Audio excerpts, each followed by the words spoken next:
Bonjour et bienvenue dans une nouvelle vidéo pour débutants pour niveau A1, A2.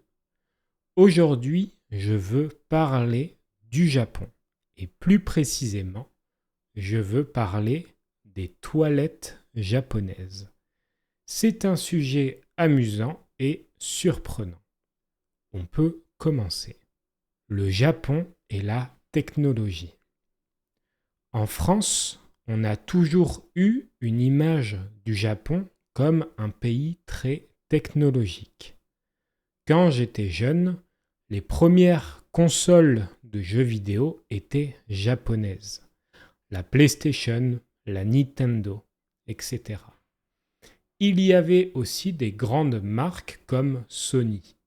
Le Japon avait vraiment cette image d'un pays en avance sur la technologie, un pays du futur, un pays futuriste. Est-ce que c'est toujours le cas aujourd'hui? Pas vraiment. On dit souvent que le Japon était très avancé dans les années 90 et 2000, mais qu'aujourd'hui, ce n'est plus vraiment le cas. Par exemple, dans certaines entreprises japonaises, on utilise encore le fax.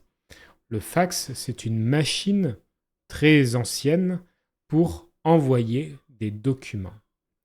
En France, personne n'utilise le fax aujourd'hui. C'est une technologie du passé.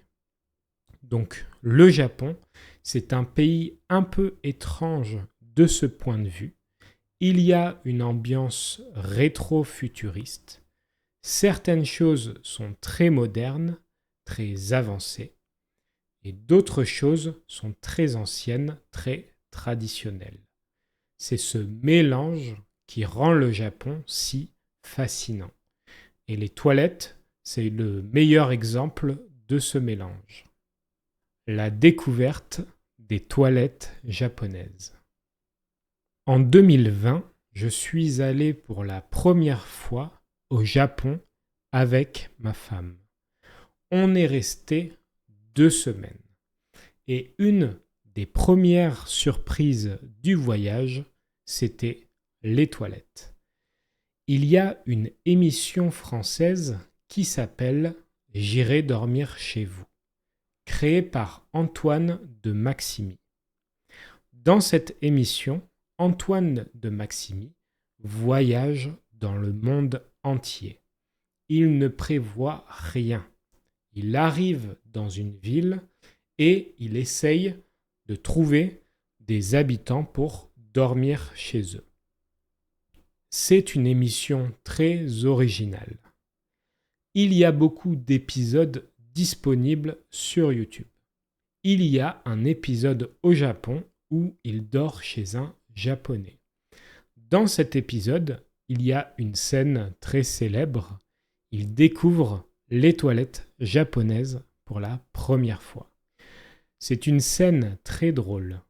On peut voir sa réaction. Je comprends cette réaction parce que la première fois qu'on voit des toilettes japonaises, on est vraiment surpris. Pourquoi? Parce qu'il y a énormément de boutons. Il y a un grand panneau de contrôle sur le côté des toilettes. Et souvent, tout est écrit en japonais. Même s'il y a quelques petits logos, c'est difficile à comprendre. On ne sait pas quoi faire. Les options des toilettes japonaises. Alors, qu'est-ce qu'on peut faire avec ces toilettes?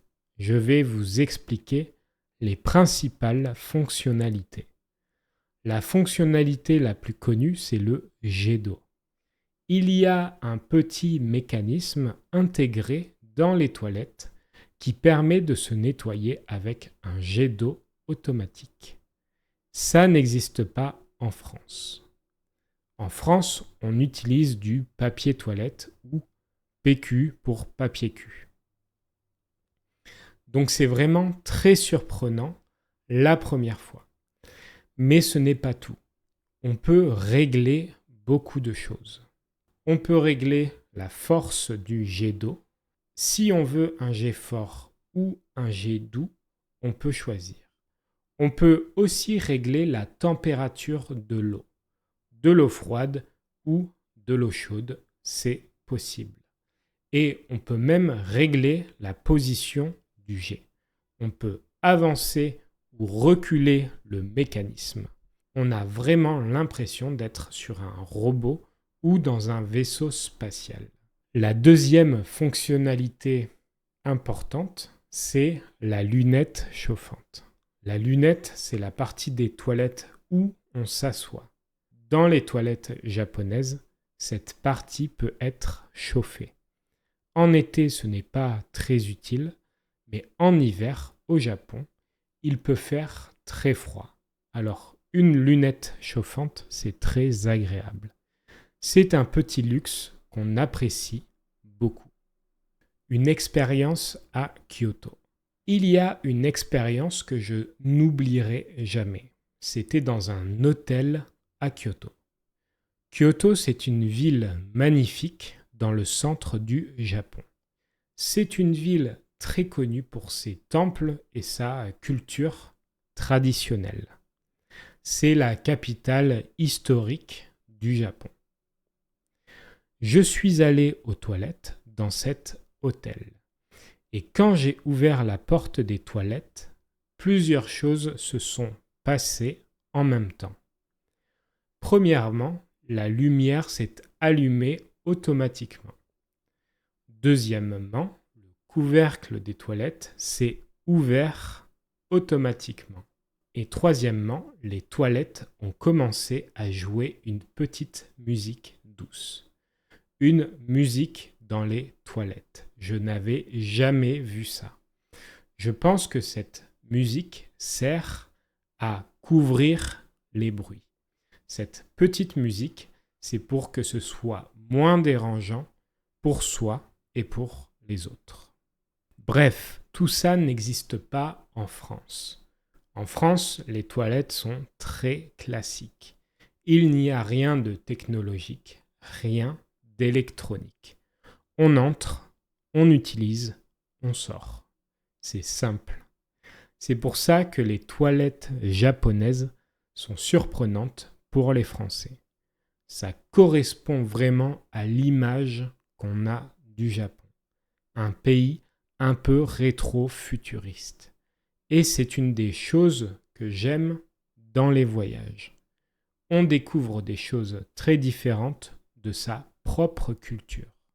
Des choses qu'on n'imaginerait jamais chez soi. Et parfois, c'est dans les détails les plus simples de la vie quotidienne.